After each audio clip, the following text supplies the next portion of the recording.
A rookie police officer would be found shot dead by his own gun inside the police station.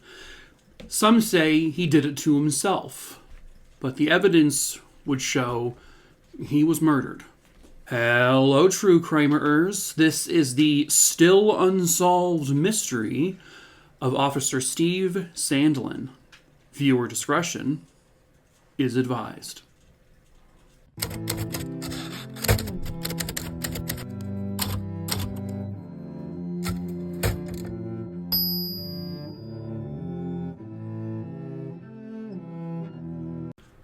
Stephen Alton Sandlin, who would go by Steve to everyone. He was born on September 24th, 1966 in Albuquerque, New Mexico, and that's pretty much where he lived his entire life, was in Albuquerque or just outside of it. Steve grew up with a dad who was in law enforcement, and his dad at one point was even an FBI agent. He looked up to his dad, and he basically aspired to be just like him when he grew up. And pretty much everyone in his life would say that Steve was just always destined to be someone who helps the community, and who was meant to be a police officer at some point in his life. His dreams and aspirations would come true. In March of 1988, Steve would tell his family, guess what? I am now a member of the Mountainair Police Department. And Mountainair is, I guess, a city a little outside of Albuquerque, New Mexico. And he was just 21 years old. He was described as being really excited to start this new path in life. He was pumped. He was looking forward to it. And he, unfortunately, wouldn't get to do it very long. His career in law enforcement would only last 8 weeks. It was May 7th, 1988, and Steve had been in the Mountainair Police Department, the station, by himself that night. At approximately 7:45 p.m., I don't know the circumstances as to why this person was there, but a soldier entered the police station that night for reasons I'm not sure again, and he found Steve lying on the ground kind of near a pool of blood and a gun next to him. So the soldier would contact the authorities who weren't there, and then the police chief, David Carson, was called to come into the station immediately. David Carson then rushed to the station, and he found Steve upstairs. He was lying on his back, and had presumably been shot in the head. But Steve, unbelievably, was actually still alive. He was breathing, but he was completely, gone. He was not conscious whatsoever. And he wasn't responding to anything. EMTs would arrive pretty much the same time as David, and they worked on him as best as they could, but unfortunately, it was already just too late for Steve, and he was pronounced dead there at the scene. Chief Carson took note that the gun was right by his body, really close to his body. He basically had the immediate thought that Steve did this to himself. His conclusion was that Steve either purposefully fired the gun into his head or he accidentally did it. It was reported, I guess, by other officers there that Steve often played with his gun. I don't know in what regard he would be playing with his gun around his head, and I don't know, but that's apparently David Carson says he never actually witnessed that, but he heard it, so he said, well, it's possible he just did it to himself on accident. Steve's family, right from the get-go, said there is absolutely no way Steve did this to himself on purpose. He was the happiest he had been in a very long time. He had the job of his dreams. He was making his dad proud. He also had a girlfriend that he loved dearly. Everything was going really well for him, and he showed absolutely zero signs of depression or anything being necessarily wrong in his life. His family wholeheartedly believed that Steve was murdered. But by who and why? Well, let's rewind the clock a little bit. Apparently, a few weeks into his new job, Steve was losing a little bit of the excitement he had when he first started. This is according to his dad, Tom. I guess they had a conversation, and Steve told his dad, like, something feels off at the police station, something doesn't feel right.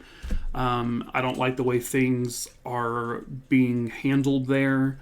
But he never really went into, like, any specifics about what he meant by those things. The crazy thing is the Mountain Air police station only consisted of the police chief and then 4 officers. That's it. So maybe possibly Steve was feeling a little overwhelmed. Maybe there was just too much for him to do from the get-go. But certainly that's not something that would have then led to him putting a gun to his head and pulling the trigger. Now, going back to the day of his death, Steve had actually gotten into, I guess, an argument with Chief Carson just a few hours before Steve's body was eventually found. The argument was over the fact that Chief Carson told Steve, hey, you need to, like, simmer down on handing out, tickets, speeding tickets. You're doing, too much, maybe a little overly ambitious. He just basically told Steve to just relax and just sort of take it down a few pegs. According to Chief Carson, there wasn't any yelling, and he said it was just a conversation. This happened, by the way, outside the police station, because after the conversation, I guess Steve had gone to the station, and this was right before 7 p.m. The last person to ever speak to Steve was actually on the phone, and it was his girlfriend, Michelle. He spoke to her on the phone, and they were actually they're making plans for what they were going to do the next day. Steve seemed really excited to be hanging out with her. They also had a conversation. According to Michelle, Steve said that Chief Carson did yell at him and essentially made him go to the police station after this argument took place. Steve kind of told his girlfriend, I feel more like a security guard at the police station than I do an actual cop. Like, he felt like he was sent to the police station that night just to, like, babysit the place. During the phone call, which really only lasted, I guess, a few minutes, Steve was interrupted by someone entering the station. Michelle said it sounded like a female voice was talking to him. But then she said it seemed like Steve had covered, like, the mouthpiece of the phone, and so all she could really hear was, like, the mumbled sounds. She said it sounded like possibly that Steve was arguing with this person who came into the station. Then Steve gets back on the phone, and Michelle says, hey, what's that about? He never actually said who it was he spoke to or who came into the station, but he said, you know what, it's no big deal, but now I have to go. So he hung up the phone, and that was the last time anyone ever spoke to Steve. Because sometime in the next 35 to 40 minutes or so, Steve would be shot dead. The coroner would state that Steve's manner of death was inconclusive, meaning the coroner could not say if it was a homicide or if it was self-inflicted to some degree. There was just not enough for them to determine for sure either way. But the coroner did note 2 very curious things. One, there was a minimal, almost untraceable amount of gunpowder residue on Steve's hands. And that would be highly unusual for someone to pull the trigger against, their own head and not have a decent amount of gunpowder residue on their hand. The other thing the coroner noted, and this is important, that it was of their opinion, this was not necessarily a set in stone fact, but it was of the coroner's opinion that the gun was fired from at least 2 feet away from Steve's head. And this was like a handgun. So we're talking like a pretty good distance away. It's not necessarily impossible, but it's highly improbable. And if he's going to be doing this to himself, what purpose does he have to go this far back and not just go right to his head where he knows it'll work? Now, the Assistant Attorney General of New Mexico, whose name was James Scarantino, he believed the coroner's kind of idea about the 2 feet away thing, and he truly felt that Steve was murdered. And he wanted to investigate this as a homicide investigation because that's just what it looked like to someone on the outside, like the Attorney General. After, I guess the police had received a tip about someone possibly killing Steve. And then that's sort of when the Attorney General really dove into this, and then he was fired. The Attorney General was fired after wanting to investigate this as a murder. After wanting to look into this possible tip that someone may have done this to him, and we'll talk about that later. But yeah, they fired him for it. It's a little sus. The timing isn't great. He was quickly replaced by a new assistant attorney general, and now they're working under the theory that Steve did it to himself. That's their main hypothesis. So, oh, good, they got what they wanted. This is not remotely suspicious behavior whatsoever.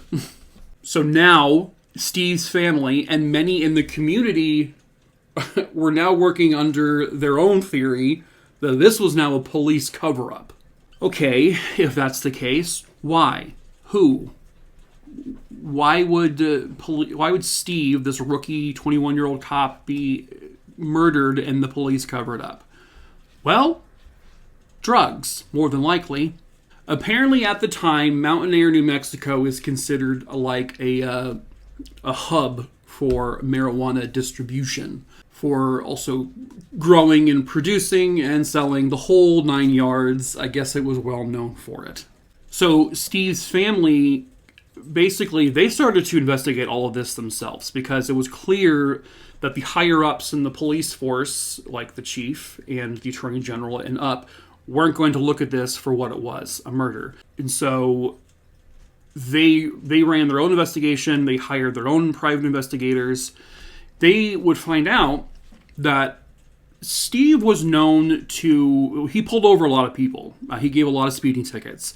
But something he was kind of known to do, and this is just because he's like a overzealous kid who wants to impress, he would park his squad car outside of bars, and then he would kind of see anyone if they were like getting in their car drunk, or he would basically follow people from the bars in order to pull them over and give them a ticket for something.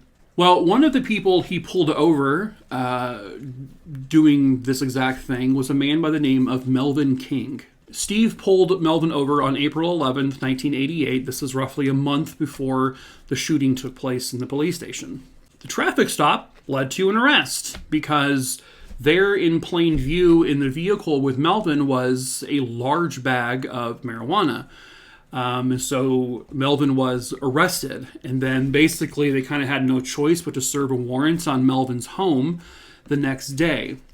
There they uncovered 54 pounds of marijuana, which was valued at 1988 money as $100,000. So Steve may have picked the absolute worst person to pull over that day. This is because Melvin King very likely worked for a larger drug organization. He was likely a dealer for them. And now this drug organization, because all the marijuana was seized and put into evidence, they were now out a lot of products, aka a lot of money. Steve almost immediately started getting death threats, something that Chief Carson would confirm he was getting, but he claims they were never able to trace back to where these threats were coming from or who. Then, some of the confiscated marijuana that was put into evidence there at the Mountain Air police station, well, now it's missing. Someone has taken some out of evidence. So the Assistant Attorney General, who at this time is still James Scarantino, he begins to launch an investigation into the Mountain Air police station with regards to poor handling of evidence. The day before Steve is shot dead, the Assistant Attorney General interviews him It's not known what was said, what they discussed. I don't know. But Steve would later tell his dad, Tom, that something bad is happening at the police station. Something is going down, something is off, something is up. And then a day later, he is shot dead. The day after Steve's death, investigators, I guess, search his home, just for, I guess, protocol reasons, I'm sure. And they apparently find nothing. And then, like a couple of days later, his family goes to his house because they want to clean up and collect some belongings and whatnot. And while the family is looking through the house, they open up a drawer and find 3 large bags of marijuana.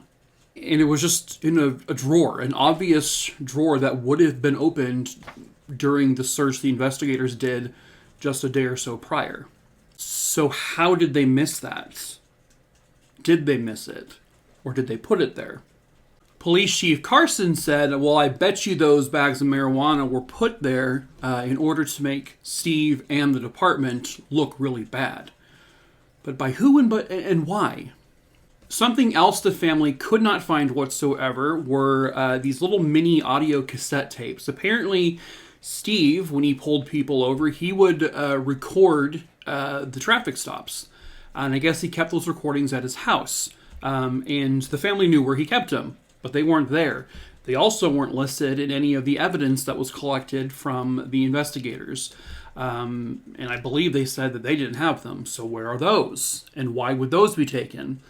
Did it have something to do with the traffic stop of Melvin King? So did some drug organization, some bigwig hire a hit on Steve to have him killed for having one of their dealers arrested and their product taken? But then why and how would the drugs go missing and then end up in his home after a police search was done? Why would the drug organization do that? Why would they not just take their product? They would have no reason to plant it there, because what does that do for them? What's more strange is that Police Chief Carson, he remained adamant that Steve did this to himself, either on purpose or on accident. But he's like, this does not need to be investigated. He did this to himself. End of story. And he basically just wanted to put this down as this was a self-inflicted gunshot wound, no investigation needed. You know, he was like, maybe Steve took the drugs, hid them in his house, and he just felt so guilty about it. He didn't want to bring them back because, for whatever reasons, so he ended his own life. What? Like, if he felt guilty, let's just say in some crazy hypothetical situation where he took the drugs out of evidence, if he really felt that guilty, why would the first thing be end his life and not just discreetly put them back? I mean, obviously he was in the police station alone all the time. He could have easily brought them back without anyone ever knowing. The family and the private investigators firmly believe that something happened in that police station with the people who worked in that police station that would lead to Steve being murdered. That the likely culprit was someone from within. Steve must have inadvertently uncovered some big thing, illegal operation going on. Possibly, maybe he found out that Police Chief Carson and others were involved with the drug people and working together. And maybe that's what he felt very uneasy about, and maybe he wanted to do something about it. And so maybe now that's why the other side felt that Steve needed to be silenced forever. This would only become more possible when the Assistant Attorney General, before he was fired, wanted to investigate this as a homicide, and then he was fired for wanting to do that. So this whole cover-up thing just became more obvious when that happened. Then a few years later, it turns out that Assistant AG James Scarantino, well, he was on the right path. New investigators, new eyes were brought in to look at this case. People from outside, obviously, the Mountain Air Police Department. They looked at crime scene photos. of the entire station that was taken. They looked at the photos of Steve as he was found that day. They looked at all of the coroner notes, the photos the coroner took of the autopsy. These new people confirmed that the bullet had to have been fired from at least 2 feet away from Steve's head.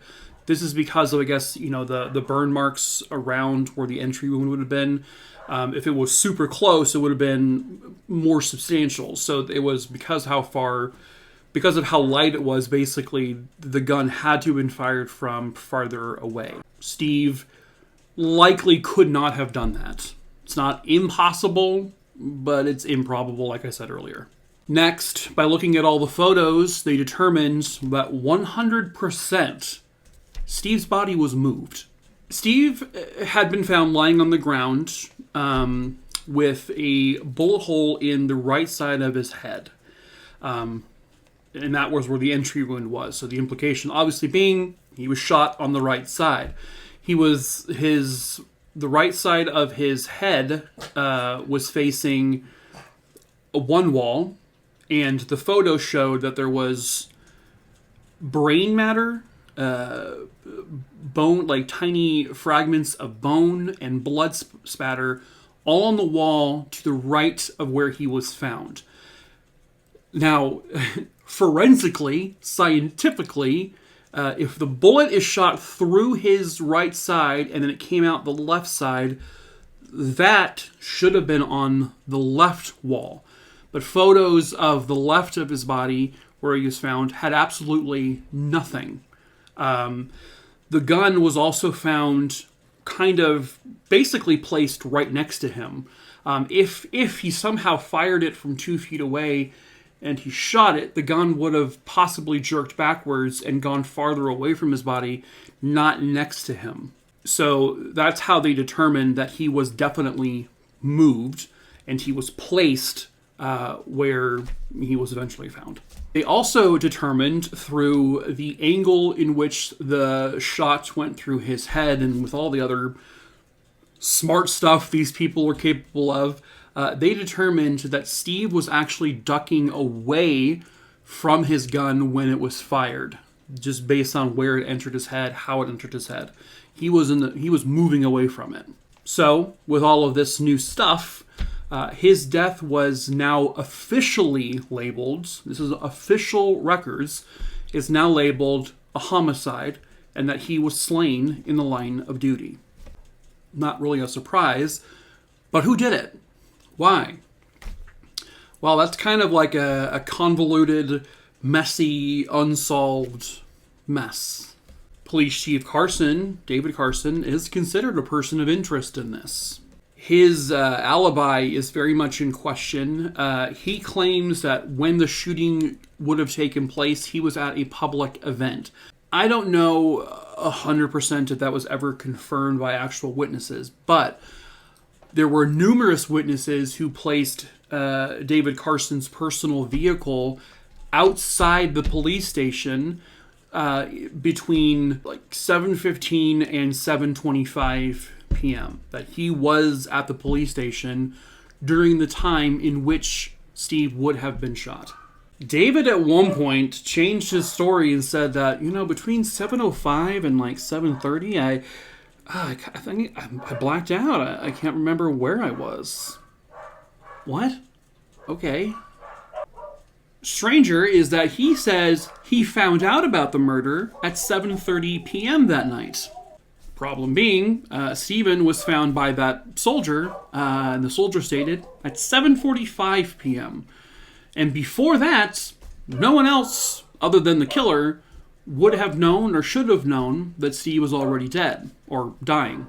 The soldier, by the way, was questioned by numerous investigators, and apparently the soldier told them, I was asked to lie, because they said I would go to prison if I told the truth. But apparently he never elaborated. Was it David? Maybe.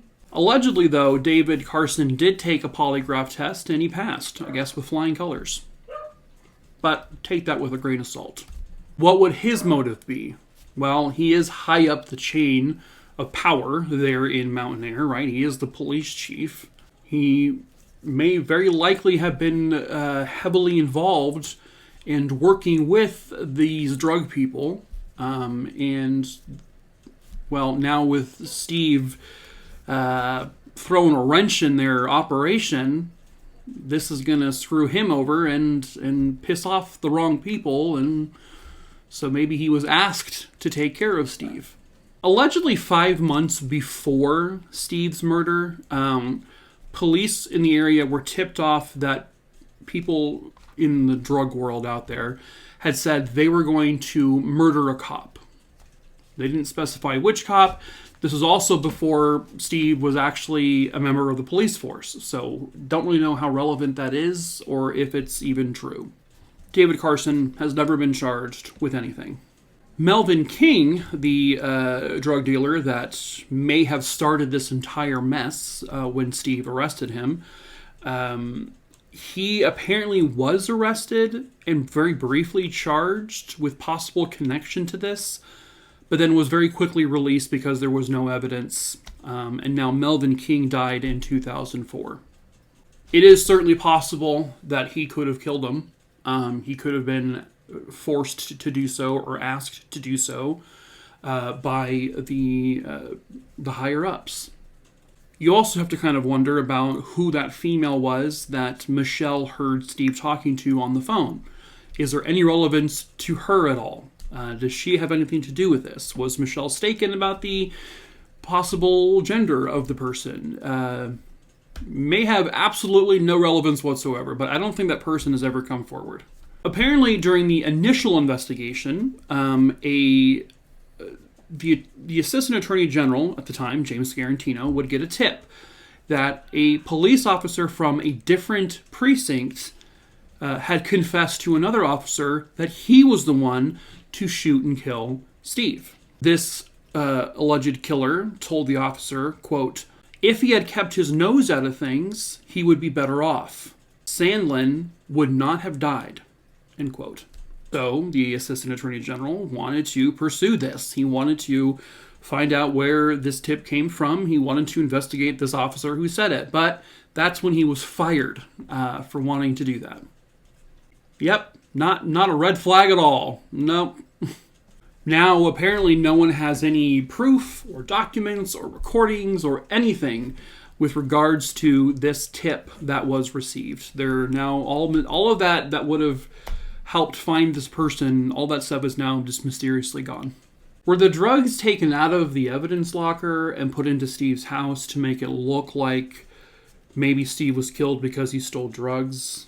But again, I have to question why and who would do that.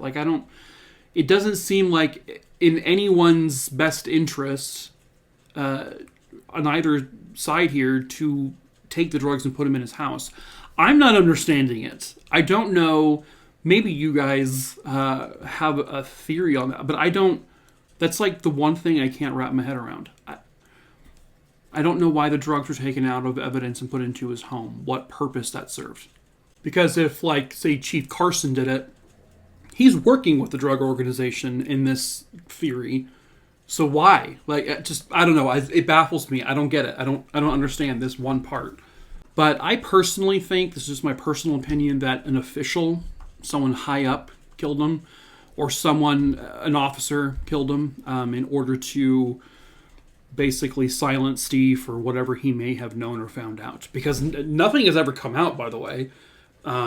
There's never been any established connection between the Mountain Air Police Department and the drug world, or the Mountain Air Police Department at that time. They're much, much different now, of course, but it's never been established publicly, so they may have just gotten away with all of it. At the very least, I think the police were in cahoots with whoever killed him, if it wasn't an officer. Maybe they offered Steve a role in this operation, and Steve, being kind of, a noble kid who wanted to do what's right and make his dad proud, said, no, I'm not going to do that. And so now he's a liability. Now we got to kill him. And this case is still, to this day, very much unsolved. And by the way, this case originally aired on Unsolved Mysteries on February 14th, 1990, and that was Season 2, Episode 16. If you have any information about the murder of Officer Steve Sandlin, please contact the local authorities in Mountain Air, New Mexico. They are different people now. And that is it for this case. Hopefully one day Steve and his family get the justice they deserve. If this is the first video of mine you've watched, hopefully you enjoyed it. Please subscribe if you like true crime content. I tell 4 stories a week on here. And yeah, so please subscribe, like the video, share the video, hit the bell, all that stuff for Roonies. Next, if you have a case you would like me to cover, please email me. The information is below in the description. Check my case list, which is located in the link tree in the description below. Scroll through that list, search it, look for the name you want me to cover. If you don't see it, then email me the name, where it happened, when it happened, and I will add it to my list eventually, I swear. And if you do see the name, please do not email it to me. I already have it on there. It'll be covered at some point. I just don't know when. I pick the cases I cover at random, as best as I can. If you would like to support me in any way, we do sell merch. We sell t-shirts and hoodies and a wine glass and other stuff. So also in the link tree below, we do ship internationally. It's all made by my very good friend Adam, who is wonderful. He makes it all himself and he ships it all himself and everything. So yeah. If you have a Discord account and you want to join my Discord server, it's also linked in the link tree below. Please be over the age of 18 to join it, or you'll be kicked out. Yeah. Yeah. And until the next case, true crime Roonies, as I always do, bye.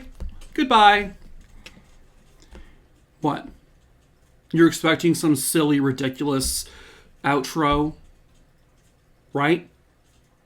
I'm not your little plaything, you motherfuckers. I'm a person with f***ing feelings. What am I, a puppet to you? Huh? Throw me some treats and I do little for you? Hey, you. Okay, I love you guys. Goodbye.